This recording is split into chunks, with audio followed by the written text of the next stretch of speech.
Welcome to the Computer History Museum. Добро пожаловать в Музей истории компьютеров.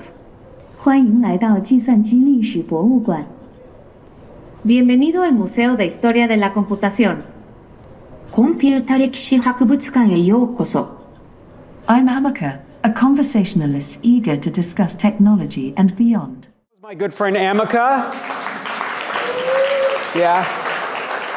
Amaka is a humanoid robot. She's part of the Computer History Museum collection, and she's actually on display right now in our exhibit on AI and chatbots, Chatbot Decoded. I'm Mark Etkind. I'm the CEO of the Computer History Museum, and I want to welcome everybody here in person and everybody online. We have a great event planned for folks tonight. This exhibit really gets at, this talk gets at what we do best here at the Computer History Museum. We're not just about the past, but we're about shaping the future. We decode the past to understand the present to help shape the future. And anybody take a Waymo here tonight?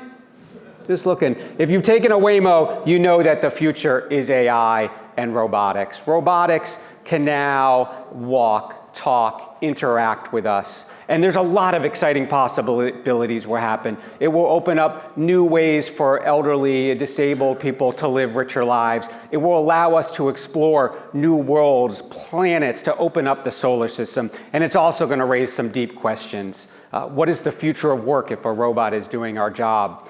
What is the nature of friendship if a robot is my companion?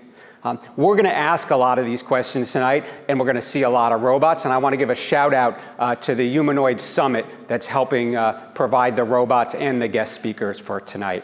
And with that, I'd like to introduce tonight's moderator, our very own Mark Weber. Mark is the curator of the Internet History Program, and he also was one of the curators of our Chatbots Decoded exhibits. Thank you, Mark. Watch out for that guy.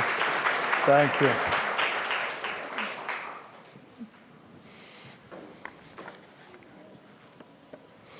So first, I would like to introduce Chaoyi Li, head of globalization at Booster Robotics, a company that develops humanoid robots for developers worldwide.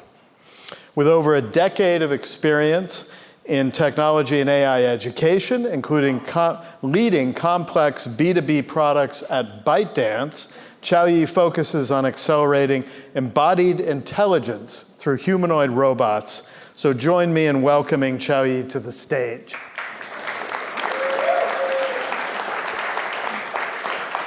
Thank you, Mark. Next, it is my pleasure to introduce Victor Swen.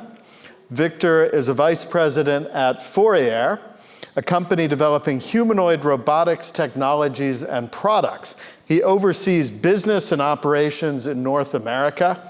And prior to joining Fourier, Swen was a venture capital partner focused on investments in early stage deep tech startups. Please welcome Victor Swen.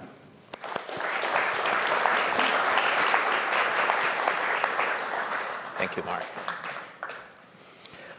Next, it is my honor to introduce Niv Sundaram. Niv is Chief Science Officer and Chief Technology Officer at Machani Robotics, a company developing compassionate humanoid robots.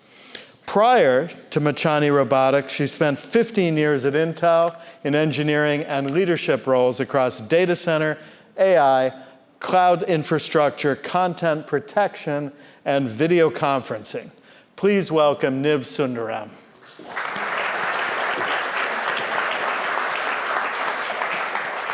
Hey, Mark. Thank you. So now we're going to learn a little bit about what they do. So it would be great if we could start with the video for Booster, I believe.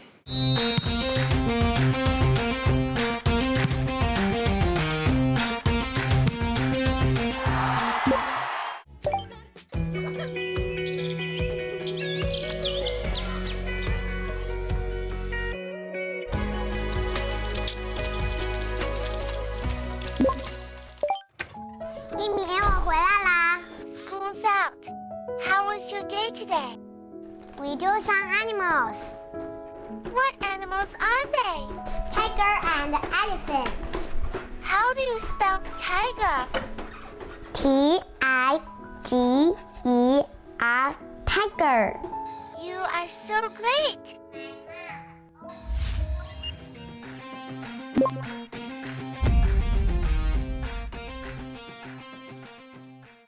Wonderful. Chaoyi, could you tell us a little bit about what Booster does and what the business? Oh, we have a. I think it's like a show off. Would not stop. Look at It's me. exciting. It's excited to be here, right? Can you wave? Yeah, for sure.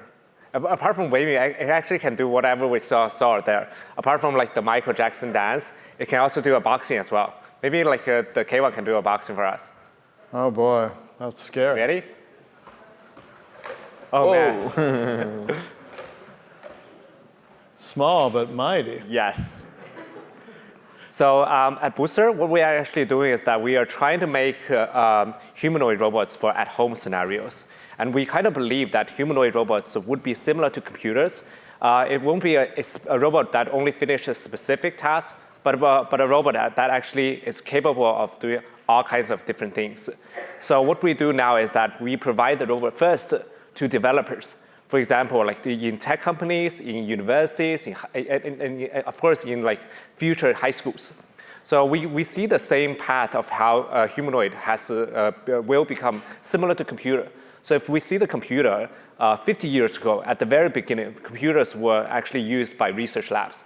And then they become used by a lot of schools. So schools started adopting computers. We have computer labs at that time, which we learn how to, for example, type, how to use Word. And then eventually computer becomes something that we use daily in our daily lives. So for humanoid, we have the similar vision. We see that in the future, there will be more and more developers in this area building different agents for humanoids. So we can imagine in the future, we can have humanoid at home, doing like chores, doing cooking, doing housework. We can have humanoid industry users, doing other heavy works. And of course, we can have humanoids, for example, just as a companion for our daily lives. So that's what we see, and that's what we are doing right now. So we are trying to promote this a lot to developers around the world so that we can join the journey together to bring humanoids to our daily lives. Amazing. And Victor, well, let's see, if we could run the Fourier video, I think, first.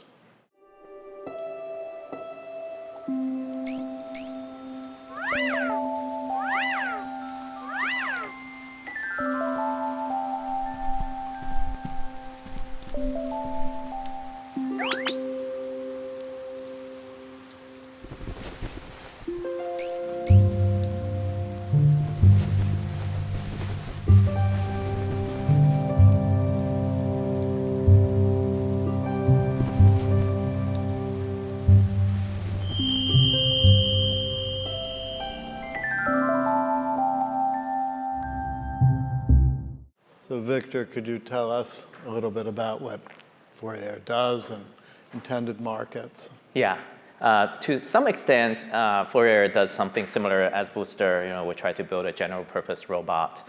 The company was founded in 2015, and we do have two different lines of business. So when the company was just founded 10 years ago, our founders was on a path to create, to use robotics technology in rehabilitation, right? So we created a whole suite of products to help patients who suffer from stroke, paralysis, injuries to recover, excuse me, from their loss of mobility, right? So we built a whole suite of product with gamification, with just make recovery or exercises a less boring task. And then 5 years later, we had a very mature suite of product, and our founders started thinking, what's next, right? So the idea of humanoid came to mind, and he started building these because as part of our rehabilitation robotics product, we have built exoskeleton as well, right? If you think about the exoskeleton, basically it's like a set of equipment that mimic your joints and your limbs, right? So he thought some of this technology could be repurposed in building a human-like robot. That's how we started the journey. And then fast forward to today, we have 3 generations. We have iterated, 3 generations of humanoid robot, full size, and that's our initial intent is just to build a full-size humanoid robot. And it's meant to be general purpose. So hopefully, as Chaoyi said, they can enter into industrial environment or commercial settings or households to help human, right? So our mission is to leverage off full stack robotics technology to improve and enhance human life. Excellent. So Niv, could you, well, sorry, let's run the video first of Machani. Living in a beautiful condo must have been a tremendous experience indeed. Sandra, I can imagine it was filled with lovely moments and views. What did you love most about your condo? Was there a particular aspect or memory that stands out to you? There were lots of them. Another one. Local visitors. I had my It dog. sounds like your condo was a place filled with wonderful memories. Sandra, whether it was the view, the neighbors, or perhaps a cozy corner you loved, each detail adds to the tapestry of your life. Were there any special moments or activities you enjoyed while living there that you'd like to share? Oh, I'd like to share the birth of my little granddaughter and my grandson. And, there's so many things. I'll tell you about them. I can't wait to hear all about them. Sandra, the birth of your granddaughter and grandson must be such cherished memories. I'm here to listen whenever you're ready to share those special moments and any other stories that come to mind. You are amazing. I will talk to you later. Very interesting. Yeah, the video speaks for itself. So I don't know, thank you first for inviting me here. Niv Sundaram, I'm Chief Strategy and Technology Officer at Chaoyi Robotics. Before this, I spent many years at Intel, as you know, and so this place, CHM, the Computer History Museum, holds a very special place in my heart because we would come here for a lot of leadership conferences. So I just wanted to say, so happy to be able to give back. And so, I mean, it's like, you invented Silicon Valley here. So I just love to be back. So getting to the company, I don't know if there are MCU fans here. I mean, it is the Bay. But I always say that we are in phase 2 we found the Tesseract, which is like we created the humanoid, but we are in phase 2 of actual deployments and user trials. So what you saw, actually you saw 2 people there. So one is our celebrity, Dr. Hans Kierstedt. So Dr. Hans is a very celebrated neuroscientist. Is based out of Orange County. And if you don't hear of him, you'll hear of him very soon because he's invented many drugs. The most recent one that he is working on or just got in clinical trials is an anti-aging drug. And so we're all going to live for 5,000 years once he invents it, once it comes to into the market. But the reason I'm telling you all this is we are in user trials so what you saw in the video is Ria. She is a cognitive companion built for seniors. For seniors and vulnerable population for general mental health and wellness. And because we are dealing directly with people, we have to get it right. It's not about like, I love the dance. I did feel like, did feel like an earthquake next to me. But just getting the conversation right was very important to us. And so Hans was kind enough to host the robot. So that is actually our test bed, what you saw. It's our validation suite because Ria, in fact, she is in San Diego at the moment. I will be actually Orange County. I'll be going there over the weekend to do some software upgrades. But that moment, what you saw with Dr. Hans's mom, is how we test the robot. So that is the user trials that she's in. We test it at home, we test the companionship, we test the reminiscence therapy, because that is the future. So next year, once we complete the user trials, we will be in deployment in retirement communities starting in Q1. So we actually have 3 design partners. So if you're interested, I actually have a talk tomorrow at the summit as well. Would love to hear from you. If you have a community or if you want to get a robot at home, we're actually building a cognitive wellness platform to go with the humanoid. It's slightly different from just like what you saw with Emeka. It's an animatron, not a humanoid, because of the feature expressions. So that's it. It's a long introduction, but that's our robot. Wonderful. Thanks. So people have been trying to build robot bodies for literally thousands of years, if you count automatons. Science fiction has featured them for a century. But now, Time magazine ran a cover with a home robot, and I get junk mail that's constantly telling me that humanoid robots are about to take over and being commanded by various people. So why this moment? Why today, and could that have anything to do with large language models like ChatGPT? So who wants to start with that? Anybody? Ladies first. I think it kind of happens, every technology kind of gets it's the end of humanity treatment. The internet got it.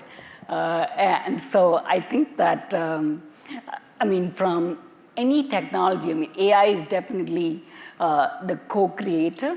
It's more a collaborator, not a master. So that's how it's the brush.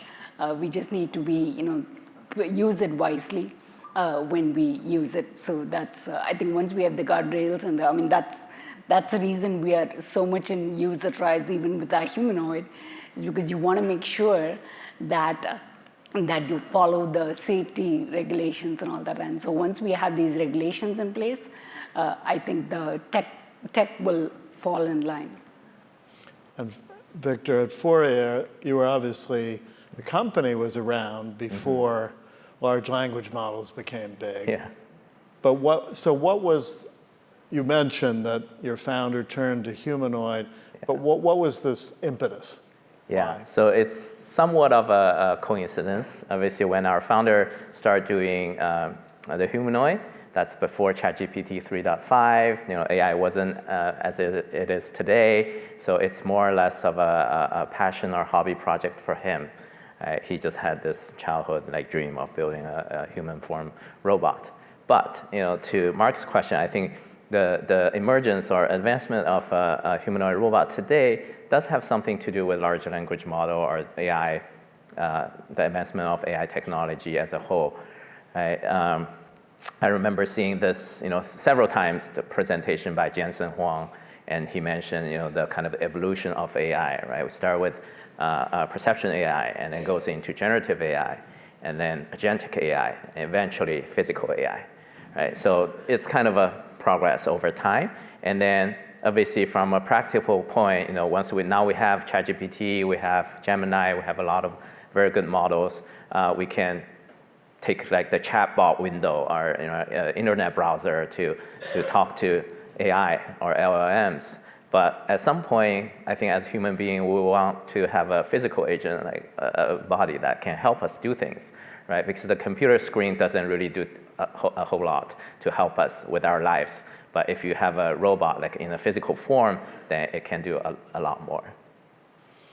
Chaoyi, is that? Yep, so I'm going to be really straightforward on this. So I think without large language models, there won't be so many humanoid companies today. So previously, when we talk about humanoids, the reason that there's not so many companies building humanoids as a product to commercial it, because there would be no use case for it. If we don't have AI today, humanoids can only react on if else, like a lot of coding. The more coding you do, the more smart humanoids would be. So the more if else that you do. But the world, you literally can't code the world, right? The only way is to have humanoid intelligence.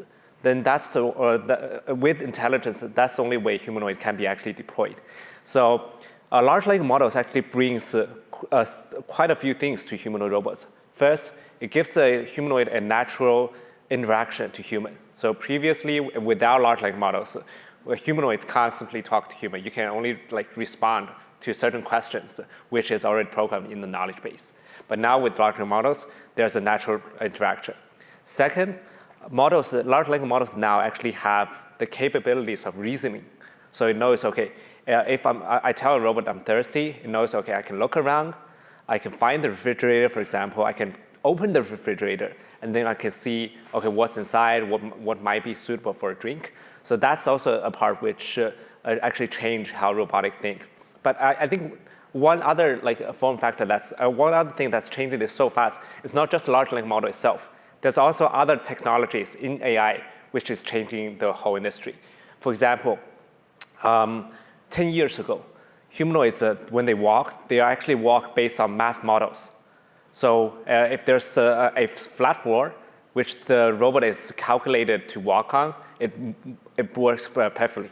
But if you put it into the wild, there's uneven surfaces, there's different kind of textures, then it doesn't work at all. But now with, for example, reinforced learning, with imitation learning, we can see humanoid really learning how to do new things, learning how to keep balance, learning how to do the movements that human has. That's also changing things a lot. So I think that's the biggest reason why there are so many new humanoid companies coming out making this as a product.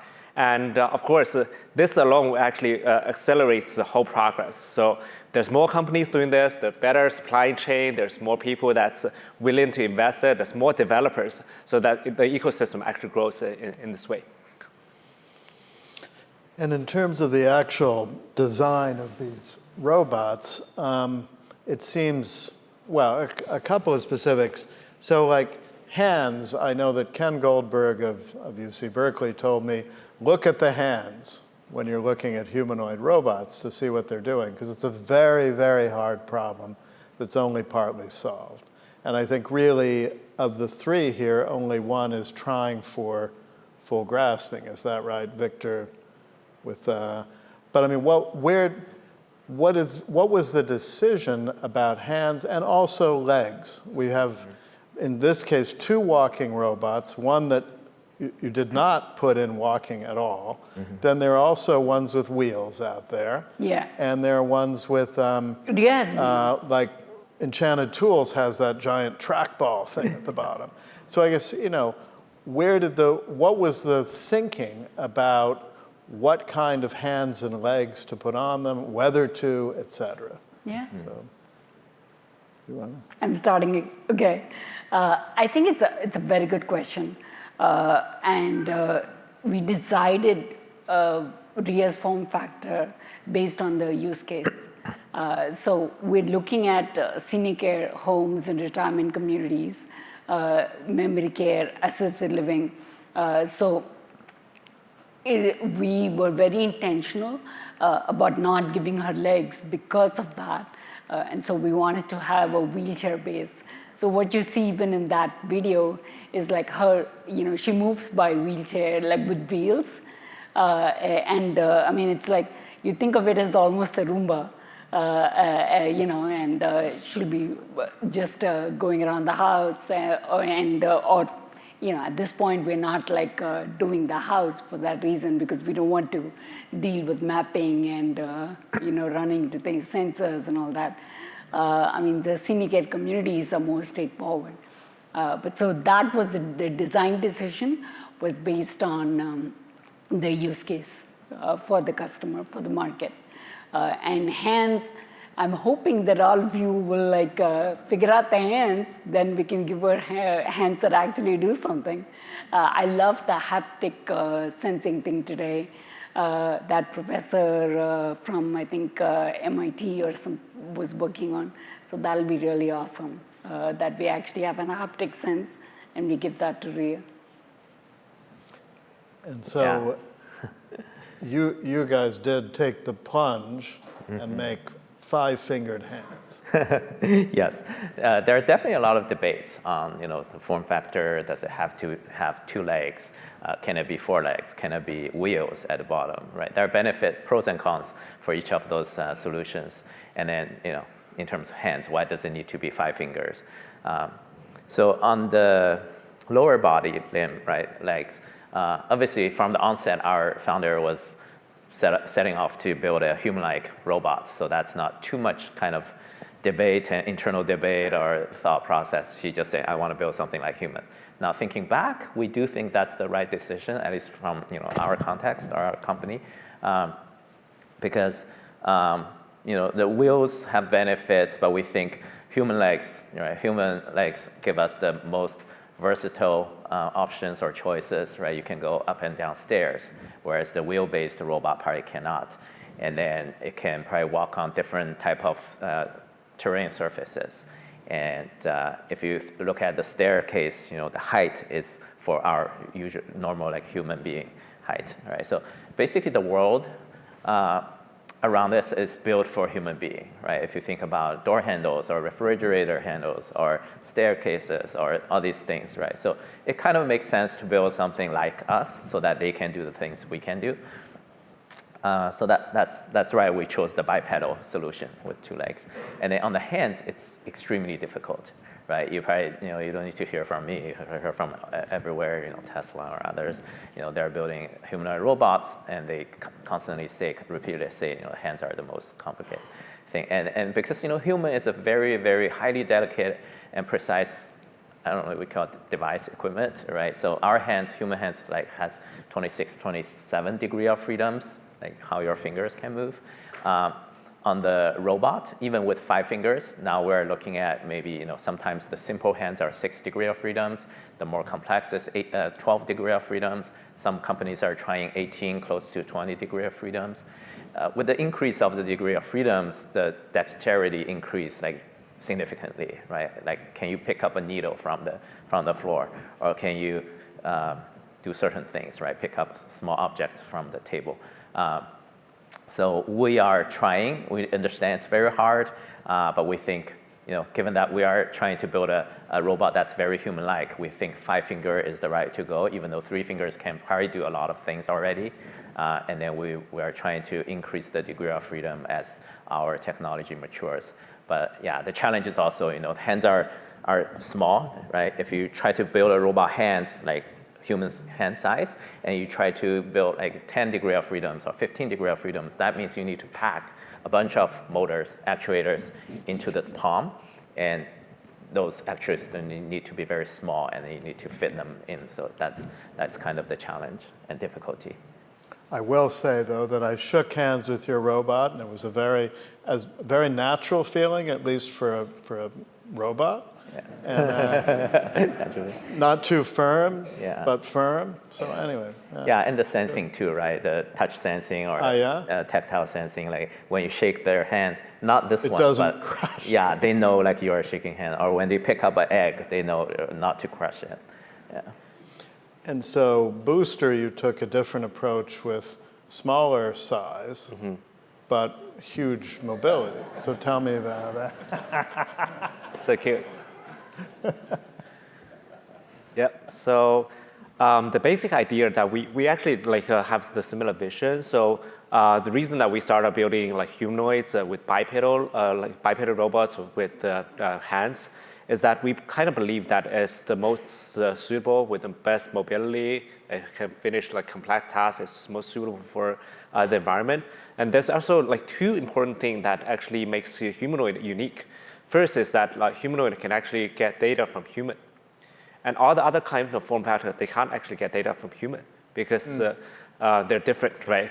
And but we have tons of data, like in the video with their daily lives. So that's the first reason that why there's so many people believe that humanoid would be the next product that will be deployed in millions and billions, because we have enough data, and AI needs data to learn. So that's the first reason.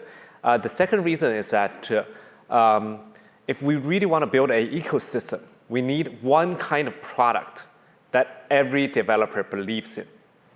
And this product now is like, in general, it's not everyone, but most of the people believing it's a humanoid. So that's why like we are focused on humanoids. We're having a slightly different approach to this. So we started with building smaller ones instead of larger ones. We didn't start with building our own hands at the very beginning. The reason of this is that we believe it's also very important to build affordable products. So we want to make sure that, okay, there are people that are like around there actually can get their hands onto the products. So we have different versions. So with the most basic versions, there's no hands, simply a robot with like a Doraemon fist. But then for developers, they can upgrade different versions. So they can get larger versions with more dexterous, with grippers, or eventually with dexterous hands as well. So that's kind of our approach for this. So for different segments, we kind of give out different products. And then people have, for a long time, talked about the uncanny valley, this sort of, as robots approach human-like both appearance, but also movement, gestures, that there's a certain point at which people find it disturbing, rather than, I mean, if they cross fully and they're indistinguishable from people, then there's no problem.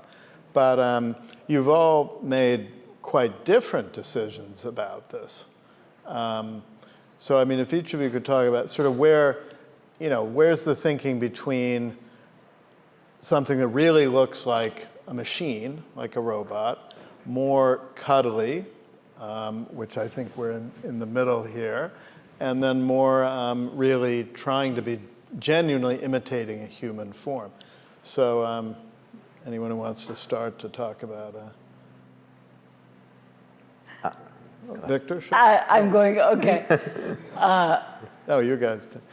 Okay, so no, but I'm just going to say something controversial here. This is a hill I will die on. I feel that for having a robot for in-home settings, in social settings, you need to have a face. To me, uncanny valley is like if you don't have a face, then you're not, there's no expressions, it's not human. So I feel very strongly about it. That is the reason why we built this, from the animatron, right? If you go into the details, the skin, the silicone skin, is actually just not any skin, right? You have to embed it with about like just that face. It's how we have muscles. Just the face has about 32 actuators. So, it's embedded, it's sensors embedded in silicon to make the skin. That's where, the software works with the hardware for every emotion, whether it's like, because the whole point of our humanoid is to build trust with people. So you want to imitate the expressions that, mirror the expressions that the human is having. And we are providing the tools to be able to do that. So I do think that the face is absolutely necessary for me, for our use case. But I would say that, the uncanny valley is, so once you actually deploy with customers, you'll see that. It's the same thing with humans. It takes about a few seconds, and then people forget you're talking to a robot. You saw that with Sandra.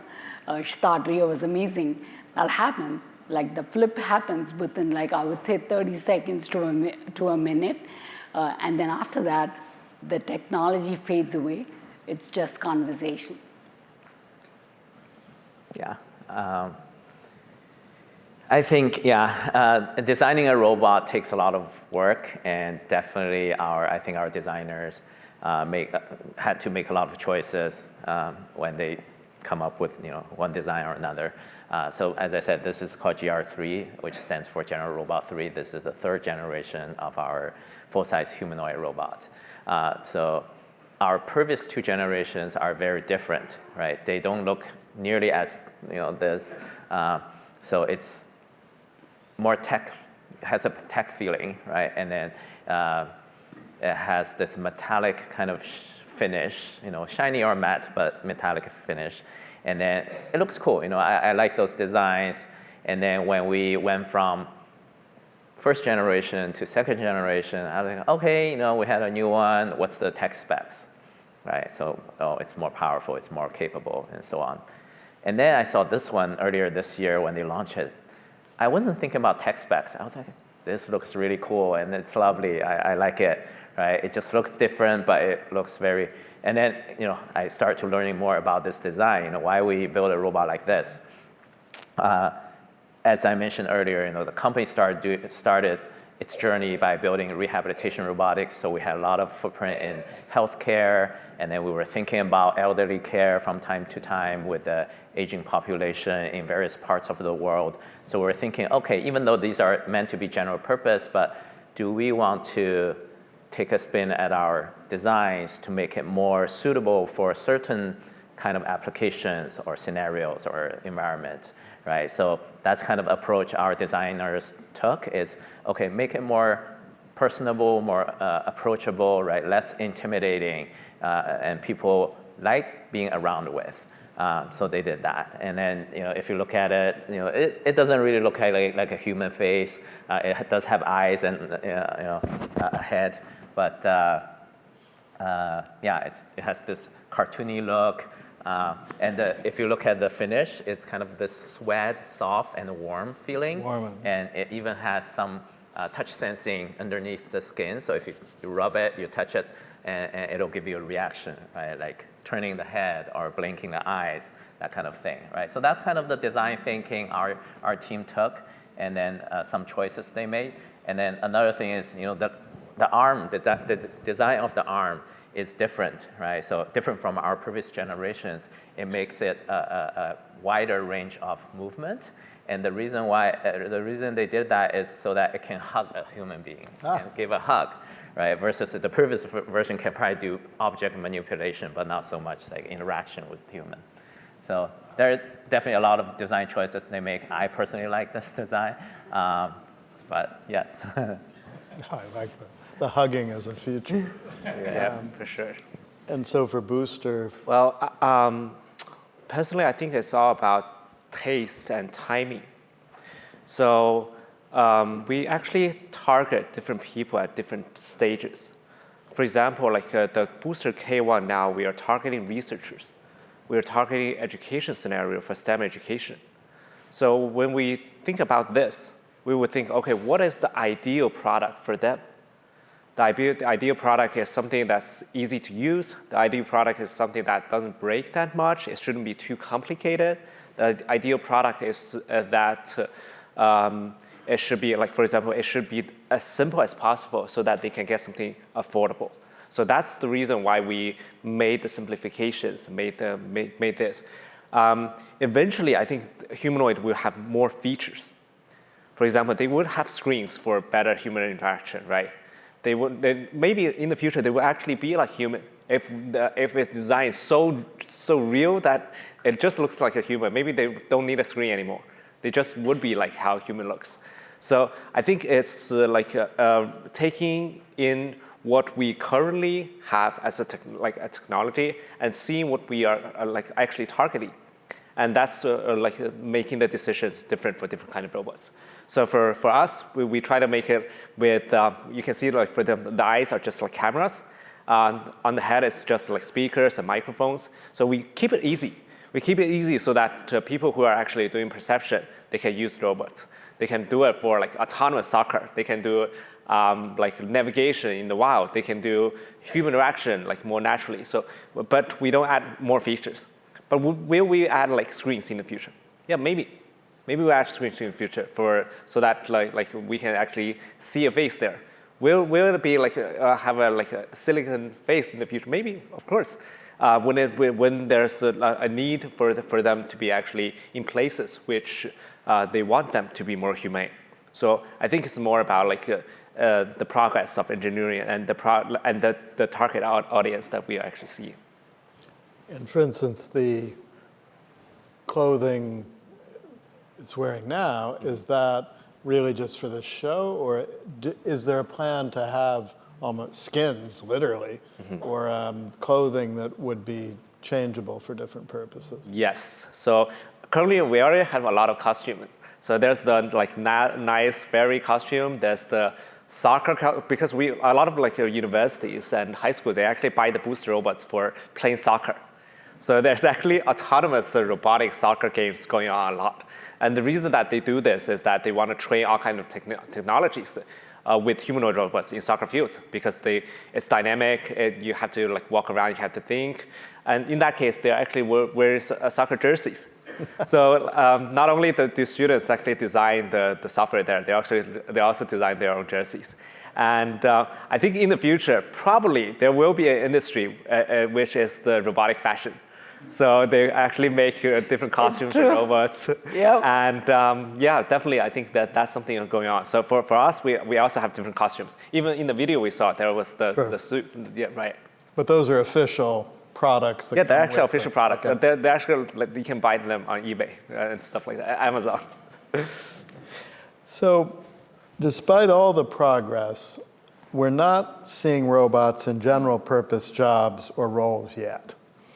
So I wanted to, we're still waiting for, I mean, not even necessarily the ChatGPT moment, but even GPT-2 or 3, or maybe steady progress like Waymo with self-driving cars and others. But what are the remaining obstacles before these really enter into general purpose use? I think it really has to solve a problem for that market. So even, if you look at RIA, right? I mean, it's for memory care, reminiscence therapy, and these kind of, but from a community perspective, will she be able to replace a caregiver completely? That was never the intention. But I think the same thing applies even for the general purpose ones. If they're solving a very specific problem and they're adding specific value to the business, then it'll scale. Because, it's like $80K per year for a caregiver on average. There is no way that a robot will be able to replace a caregiver for that price. But she might be able to help with caregiver burnout and all that. So I think that's when the hockey stick will happen. Yeah, so I think in terms of real intelligence for a humanoid robot, there's a long way to go. If you think about large language model or autonomous driving, right?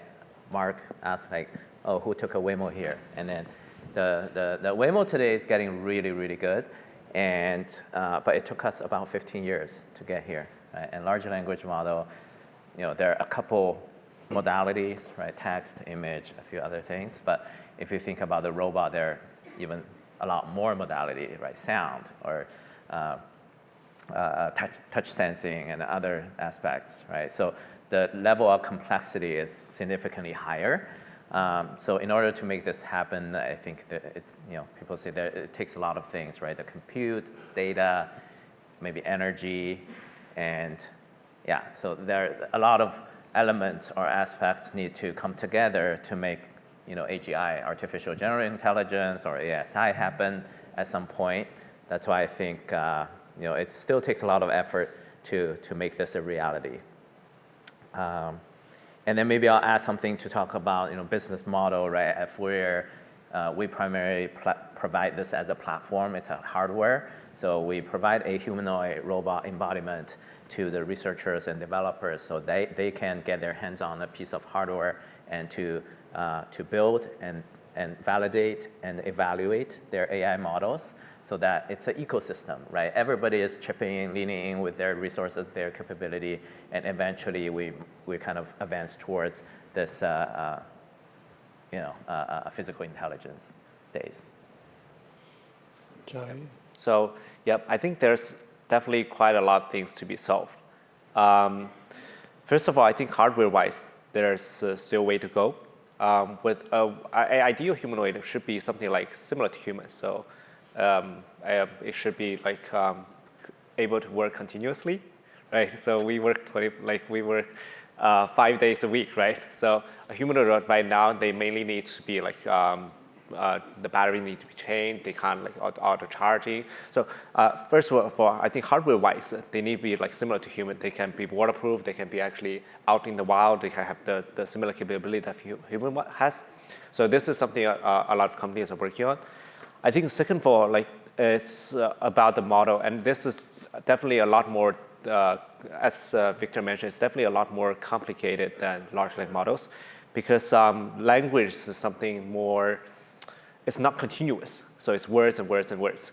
So, but like if we see the world, it's something that is so different compared to language itself. So that makes it a lot harder. That's making it a lot harder for humanoids to actually understand the world and, of course, interact with the world. So I think that's something that definitely needs to be solved. And third thing that I think is making a lot of difference from the robotic like whole ecosystem compared to the the software industry is that there are way more developers in software industry than the robotic industry. I think that's why I think it's super important to actually build the ecosystem here.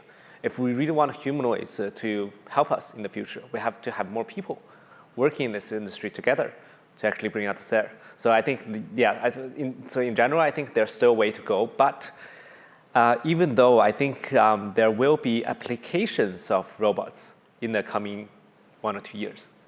So we don't have to have a super intelligent robot to actually work for us.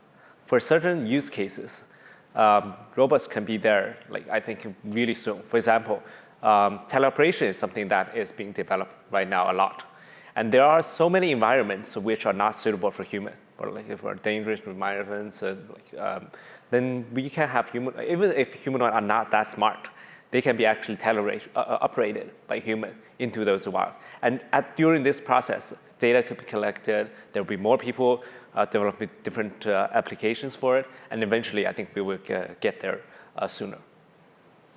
So now, for a moment, I'd like you to imagine that some of these problems have been solved, and that we are in a place where we have general purpose robots that are fairly useful and capable. So the question is sort of how does that change society, and kind of looking from the home to the school or workplace out to society at large. So first though, how many of you, and we can do this with a show of hands, how many of you would like to have a robot as a friend? A few. How about as an employee? Quite a few more. And how about as a boss?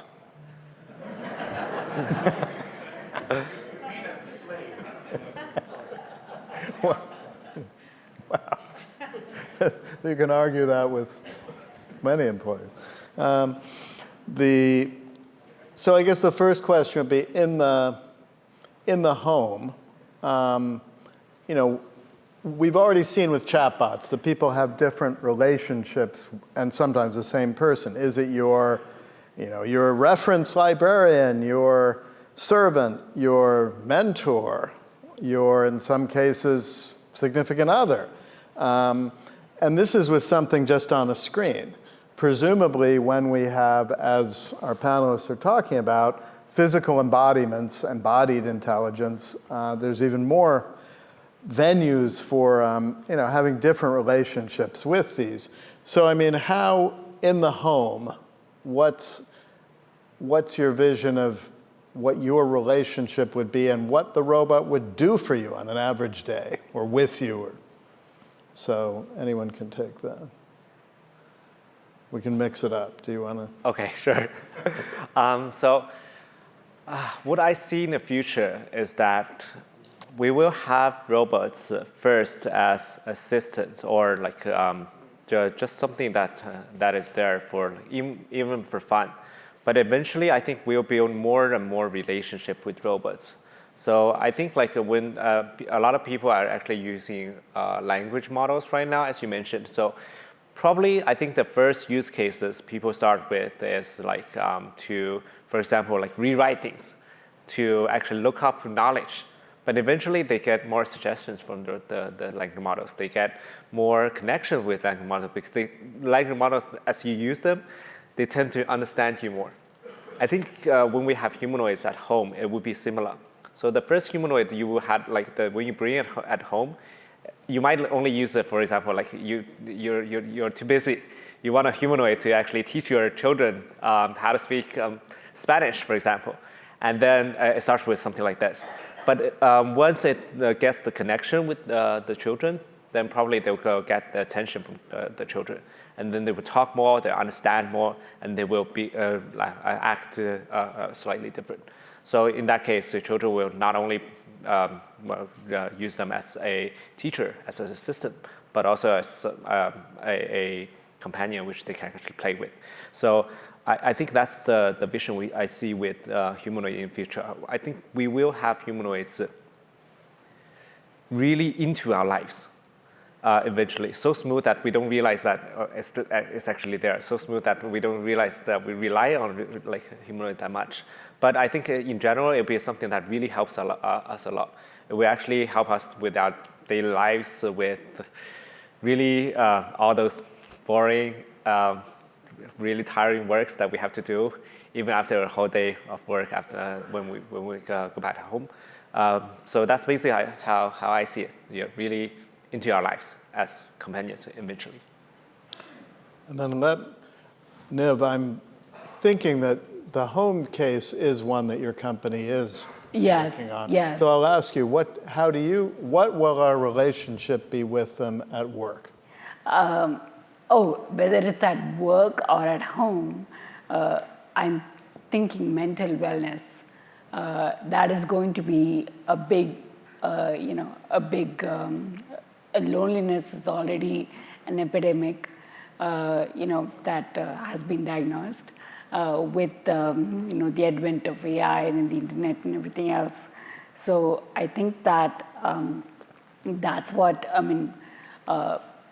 whatever form factor works. It could be a desktop, it could be the humanoid, but I think that having, so you were asking friend, employee, or boss, like I would say friend, like the companion, right? The cognitive companion. That Chaoyi was also mentioning comes from context, right? Like building that trust comes from context. You know about your daily life and you know what happened 6 months ago, so you bring that up, and so you build that database of context, which will eventually evolve into trust. So I always say, I don't say it in a bad way, but you actually can have richer human relationships by having a cognitive companion. Like you could abuse your robot and not abuse your human relationships, and actually enrich and have richer experiences. Yeah, no, that's great. Victor, could you talk about society larger, and also, will this change the nature of warfare? Will it change economies? Maybe the change of world will happen in a few ways, right? The first level, if those robots one day becomes so capable, so intelligent, right? They can take over some of the let's say house chores that we usually do, right? They'll help you do laundry, take out the trash, do dishes, vacuum, right? That's typically what we hear from the public. Say, oh, it'll be nice if this robot can help me do this and that, right? So that could, that's the first level, right? They'll start taking over the work from us so that it gives back time to human being. And then the second is maybe I'm thinking there are things that exist, like services or, let's say elderly care or something else. The services that exist today, but it's just too expensive or cost prohibitive, right? So people wouldn't usually do it or use it. But with the robot, maybe it becomes so more affordable. So it'll unlock a lot of demand, right? It doesn't replace any of the things, but it'll unlock a lot of new demand. Before, only 1 in 100 people will use the service. Now, maybe 50 people out of 100 can use the service. So it'll unlock a lot of demand and increase productivity and so on. And then even the next level, I think, once the robot becomes so good, then maybe eventually when people are getting used to the robot being around, it'll change human behavior, right? The way we do things, the way we live our lives. Right? Maybe some of the elderly, they'll rather stay home and not being very active because they are by themselves. And then with the robot, maybe they'll say, oh, let's go on a walk. And then he'll have a conversation with the robot, and then that changed their lifestyle. That could, that's another thing. Just like before smartphone and mobile internet came around, like we live our life in a different ways, and then now we do things, different because it's so accessible and so easy. So I imagine at some point the existence of robot will change the way we live our lives as well. So now we have some audience questions. So why are humanoid companies showing off so many fighting scenes? Aren't you making people afraid of them? Yes. So who wants to take that? Well, I probably would talk about this first. I think in the long term, humanoid should be something that more warm and more more suitable for our environments. But short term, humanoids are actually, a lot of them are actually making better motion capabilities. And one of the good ways to show motion capability is sports. So, and one of the sports that people like the most is boxing, right? So in that case, it's all about entertainment. What is actually making the people more entertained right now? So that's why I do see so many companies that are actually doing boxing solutions. And we also have here in San Francisco underground boxing for humanoids already, right? And so I think that's the reason now. But I think for long term, there will be there will be more useful scenarios coming out instead of just doing humanoid boxing. That's also what I think we all kind of aim for. That's also why we are actually building the ecosystem to actually show more capabilities on the robots. Yeah, I agree. I think from a positive perspective, just like human replace wars with Olympics or sports, right? So that country, instead of going to war, they will send their athletes to compete with each other. And then at some point, the real sports become esports, right? People play on video. So so robots can do the same thing, right? Instead of people fighting in a boxing ring, they can send robots, so there's no injury and no damages. So it brings some entertainment value as well. So, Niv, do you have plans to have your robot fight? No. Actually, there's plans to make Ria do stand-up. So there'll be Fridays with Ria. So you're welcome to do that. That's on the roadmap right now. And another person asked, would Asimov's 3 laws of robotics, would it be practical to apply Isaac Asimov's 3 laws of robotics to humanoid AI? I think it's important. I mean, a lot of it is also to do with their regulations and the safety and that we need to put in the compliance that we need to have. I mean, it doesn't have to be just his 3 laws, but the interpretation of those laws is, I think, the spirit of those laws is very important. And I guess that's really, I mean, it pulls us into the regulation, which is maybe another question about the, how many mechanical motors are used in a single humanoid robot? I mean, for the face, we used 32 actuators. And so that's the expression. Yeah. But that's how delicate human is. Yeah. The rest of the body, I mean, we only have a torso and arms, right? Like, so you guys probably have a lot more. But probably, like, I would say another 50 to 60 for the face and arms. I mean, for the body and arms, that's it. Yeah. Well, I think for our robots, there are 3 over there. If you don't consider the hands, because hands have a lot of degree of freedoms, or motors, the entire body is about the same as what's on the face. So it's like 31 degree of freedoms, obviously, like elbows, wrists, shoulder, knees, and just like a normal human. Yeah. Exactly. So basically the same. For different versions, it's different. The most simple versions, you can actually minimize them to, for example, only 6 degrees of freedom on each leg, which gives 12 degrees of freedom for the legs. And for the arms, it depends on what you need to do. If you're just waving, like, you can simplify it to 4. So in that case, the minimum degrees of freedom you actually can have for humanoid robot would be actually 20. But then you want to add more things. For example, then you want to add robots with a head that can nod and say no. Then there's 2 more degrees of freedom added to 22. If you want a robot to do manipulation, you would need more degrees of freedom on the arms to actually make it move similar to human. Then probably another 3 added for each arm. So in that case, like 30 is something that's basically enough for like the body. But if you then want to do like really the delicate tasks, then you have to have a dexterous hand. And normally that ranges from like the minimum from 6 degrees of freedom all the way up to like 30 degrees of freedom for each hand. So giving that degrees of freedom like similar to the face that we actually really have right now. So audience member writes, if I am 70 years old now, should I invest $250,000 for long-term care insurance or save it for an in-home humanoid? It's perfect. This person, please contact me, and I will give you a RIA that is much cheaper than $250,000. Sounds like a financial advice. Yes. But for picking you up and taking you to the bath, it might be a while, right? Yeah.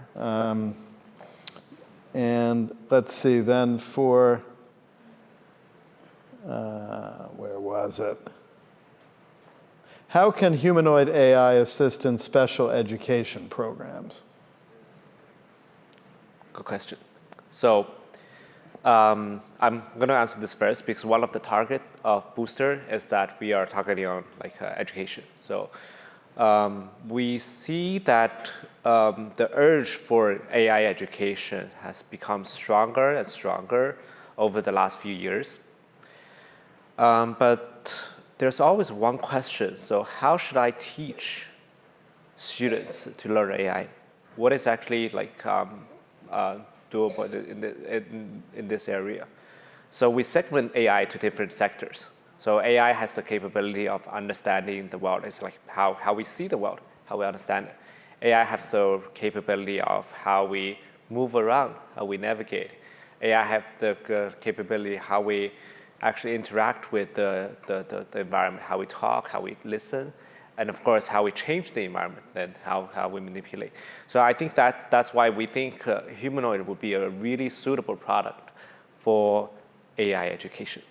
And for special education, which would be people often with challenges. Special needs. Learning challenges. Yes.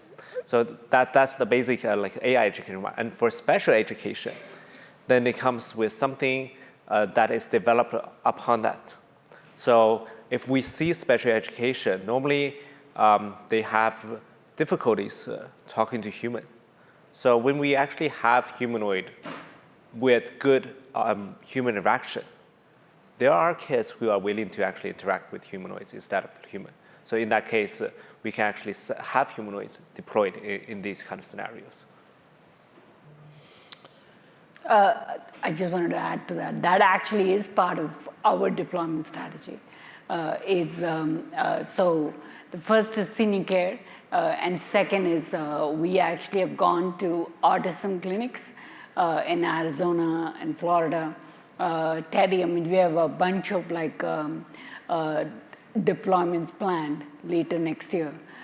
Because exactly right, there's lots of studies that have shown that kids with special needs respond better to robots than humans. So as a result, this actually was a study from MIT, their media lab, and so we're working with them long term as well to make sure that we have these, we have the communication right. When we, that is the whole point of, I mean, we spend, just like how you spend a lot of time with the motion, for us it's all about the engagement and the language and the communication, getting the LLMs trained with that proper context. And that's what we are working on. So that is a very, very important use case for us. Yeah, I agree. I think robots can bring a lot of emotional value to either patients or kids in education or other areas. I remember a story that you mentioned, Enchanted tools. Right. Jerome, who is the CEO, told a story, I think last year at the Humanoid Summit, about how their robots are being used in a pediatric oncology hospital, right? So when the young kids, like 5-year-old, is sent to radiology, and then no parents or adults or other human being can be around because of the radiation. So they send a robot in there to be a company with the kid, so they don't feel as scared, right? So I think those are the values that robots can provide. And then what can young people today learn that will help them adapt to a world where robots do a number of the jobs of today? What are the skills, I think, that treat AI as your young friend. People should learn? I actually am actively doing this because my daughter is 12 years old, and I go to her school for doing STEM training. And I can tell you that treat AI as your friend and actively use the tools so that you understand like how the tools have been developed and the big picture, so you can use them as your tools instead of to aid your development.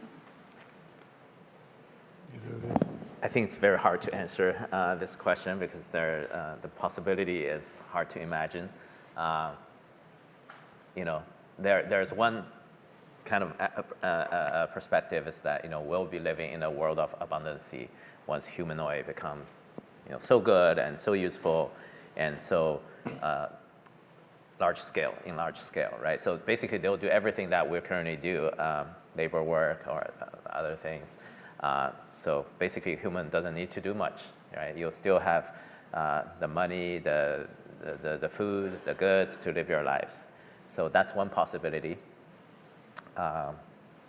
But there's also another saying, this will eliminate absolute poverty, which means nobody will live very poorly, but the relative poverty will remain.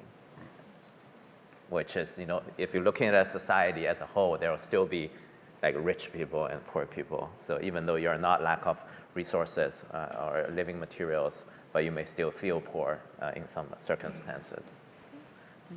So what can kids learn today that would help them live in that world? Yeah, I think, it's a really good question. I actually get asked a lot about this. I think it's so hard to actually imagine the world like 10 years later. It's just like there's a similar thing, like if we go back like 100 years or 200 years, it's hard to imagine a life which people live now with skyscrapers. They probably can't imagine, okay, who will live in skyscraper? They probably say no one, because there won't be, like, how are you going to get up there? Probably poor people will live in like higher floors, right? Because they have to go upstairs more, but then there will be lifts. So then fundamentally, I think there's one thing that if the water is going to be so abundant, I think there's one thing that children, and even us, should actually learn continuously, is how to live a life that we really appreciate. I think that's the biggest thing that children should actually learn, how to live a life that I really enjoy, how to live a life that I feel happy with, even if I don't need to do like much work. I think that's, in general, the most important thing that, probably the only advice that I could give, because I don't really know what kind of skills is like probably the most important for the future. Yeah. But you guys are building the skyscrapers. And if you don't know where it's going to go, I guess I'm not sure we do. So the last question, this is very specific. Are there any open source humanoid robot designs available for students? We do. So it's not this one. It's not the GR3, but we have a smaller humanoid robot, also bipedal, 2 arms. It's just a little bit smaller. We made it open source, both the hardware design and the software interface. So we publish all the design graphs, CAD files, things online. So if students want to look, it doesn't mean they can build one from scratch, because you still need the actuators, which is probably, you cannot make that at home. But you can 3D print some of the parts and structural parts and things. Yeah. Yep. And that's our, sorry. Yeah, that's our effort to democratize humanoid. Yeah. Yeah. Yeah, I think this answer is easy to answer. So just Google it. There will be quite a lot of open source humanoids that you can see on GitHub. And yeah, feel free to like join the building humanoids. Yeah, and Hugging Face has a lot of For sure, yes. So a final show of hands.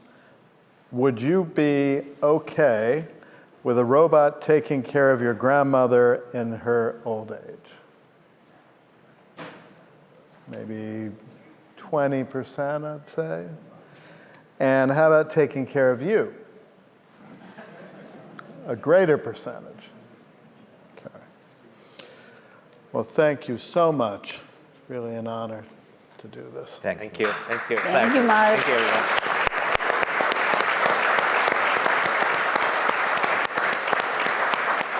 Thank you, Mark, for moderating. Thank you, Chaoyi. Thank you, Victor. Thank you, Niv. Thank you, GR3. Thank you, Booster. Thank you all for coming. Really a great evening. And thank you all. Safe travels home. And thank you very much. Thank